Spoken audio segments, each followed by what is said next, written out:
Welcome to our channel. Here we read Bible stories improvised for children and adults alike. Our verse today is Genesis 18:4. Is anything too hard for the Lord? The answer, of course, is no. God's power is without limits, beyond all belief, that as people we can never think it will be done by Him. And why then should it be thought impossible that Sarah should have a child, though she is old? Today's story is entitled A Promise from God and a Fire Out of Heaven, taken from Genesis 18 and 19.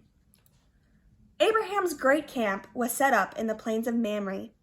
One day, the old man was resting in the doorway of his tent in the heat of the day. Suddenly, he looked up, and right close by were 3 people coming towards the tent. Straightway he ran to them and bowed down in front of them. Abraham knew these were more than men, because at once he went to Sarah and had a special meal cooked for them.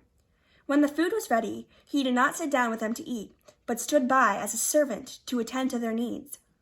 Then the chief of the visitors said to Abraham, "Soon I will come back to you again, and Sarah, your wife, will have a son." But Sarah, standing in the tent door, laughed to herself. As old as she was, how could she possibly have a baby? But though nobody could hear Sarah laugh, the great visitor knew what she did. And the Lord said to Abraham, "Why did Sarah laugh? Is anything too hard for the Lord? I will certainly give her a son, as I have promised." Sarah was afraid and said that she had not laughed. But the Lord said, "No, you did laugh." Then the 3 men stood up to go on their way, and Abraham went part of the way with them. The Lord thought for a moment, and then decided to tell Abraham what he was going to do next. "There is terrible wickedness in the cities of Sodom and Gomorrah," he said, "and I am going down to see whether things are really as bad as they seem, and to punish the people."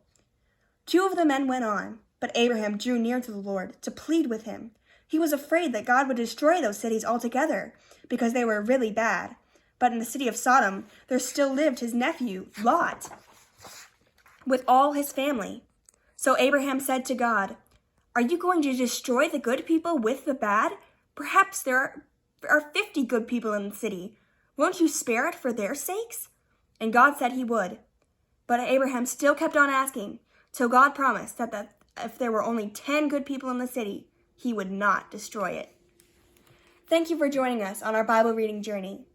I hope you can join us next time for our following story entitled Lot Has to Flee.